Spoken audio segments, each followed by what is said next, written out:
예수님께서 빌립보 가이사라 지방에 이르러서 제자들에게 사람들이 나를 누구라 부르느냐 이렇게 물어보시고 베드로에게 너는 나를 누구라고 생각하느냐 물었더니 베드로가 갑자기 원래 천방지축인 제정신이 아니라 성령님에 사로잡혀 가지고 주는 그리스도시요 살아계신 하나님의 아들이십니다 라고 고백했습니다.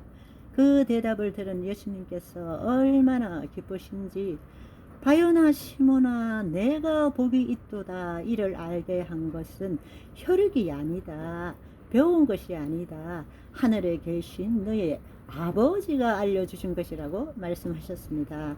그렇게 하고 더 놀라운 사실은 바로 베드로의 이 신앙 고백 위에 교회를 세우시겠다는 엄청난 말씀을 해 주신 것입니다. 그리고 그렇게 말씀하시고 난 다음에 곧 이어가지고 이제 베드로가 내가 누구인 줄 알았으니까 비밀을 이야기해 주시는 거죠. 예수님께서 예루살렘에 올라가서 장로들 또 대제사장 서기관들에게 고난을 받고 매를 맞고 죽임을 당하게 되고 3일째에 다시 살아날 것임을 알려줬습니다. 그런데 베드로가 제정신이 돌아왔어요. 예수님을 붙들고 항변합니다.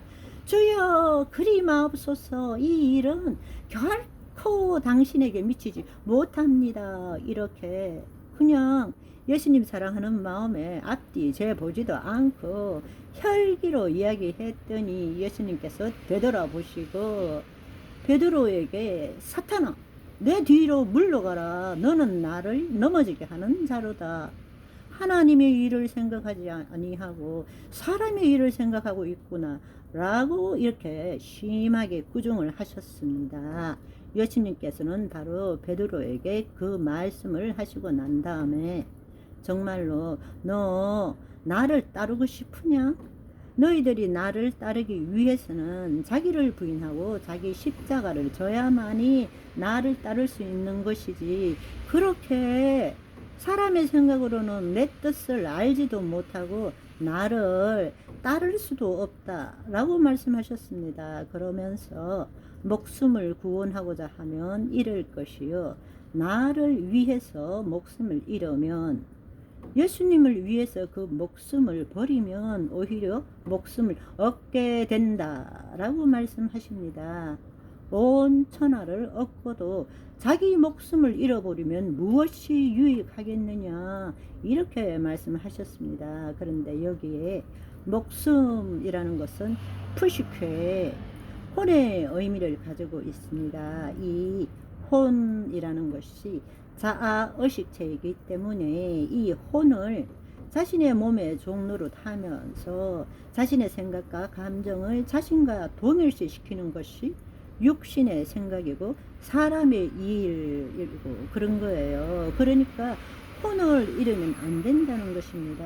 하나님께서 우리를 창조하실 때에 생기를 그 코에 불어 넣으시고 우리가 생혼 리빙 소울 생혼 자유의지를 가진 혼이 되도록 하셨죠. 그래서 이 혼이 다시금 타락했던 것처럼 자신의 생각과 감정을 자신과 동일시하는 것이 아니라 이 혼이 하나님의 영 안에 거해야 한다는 뜻입니다. 그래서 마지막에 인자가 아버지의 영광으로 그 천사들과 함께 올 때에 그때 각 사람이 행한 대로 갚으리라 이렇게 말씀하셨습니다. 그래서 우리가 흔히들 이야기할 때에 혼이라는 것은 번역된 것을 보면 생명, 목숨, 의식 그리고 생명, 목숨, 의식을 통칭하는 인간, 사람을 나타낼 때도 이 혼, 푸시케라는 단어를 사용합니다. 그래서 혼이 자신의 생각과 감정을 자신과 동일시할 때는 사람의 일을 생각할 수밖에 없다라는 것입니다. 그러나 그 혼이 자신의 몸에 묶이지 않고 영의 인도함을 받을 때 비로소 하나님의 일을 생각할 수 있게 되는 거죠. 하나님이 영의 인도함을 받기 때문입니다. 그래서 베드로는 잠시 동안 하나님의 영의 인도함을 받아서 주는 그리스도시요 살아계신 하나님의 아들이십니다 했다가 이제 예수님이 너무 좋아서 앞으로 일어날 일을 이야기해 주니까 제정신이 돌아와서 사람이 일을 자기의 생각으로 인간적 사랑으로 자기의 의리로 자기의 생각으로 그 말을 하고는 예수님께 심한 꾸중을 듣는 것을 우리는 볼 수 있습니다. 따라서 우리가 다시 한번 생각해야 될 것은 인간의 생각으로 사람의 일을 해 나가며 살아가는 것이 얼마나 헛된 일인지를 알아야 합니다. 그것은 자기의 혼을 얻고자 하는 자죠. 결국 잃어버리게 되는 것입니다. 그러나 그리스도를 위하여 자기의 혼을 버리는 자는 오히려 얻게 된다. 영생을 누리게 된다. 라는 것입니다. 또 한 가지 마지막 때에 일어난 일을 보면 최후의 만찬 때의 일입니다. 최후의 만찬이 어떻게 진행되었는가, 그리고 그 최후의 만찬과 더불어서 예수님께서 세 번째 잔을 드시고 난 다음에는 감람산으로 올라가시고 게세마네 동산에 가셔서 기도하시고 그 다음날 십자가를 지신 거죠. 그러면 베드로는 그때 어떻게 했을까요?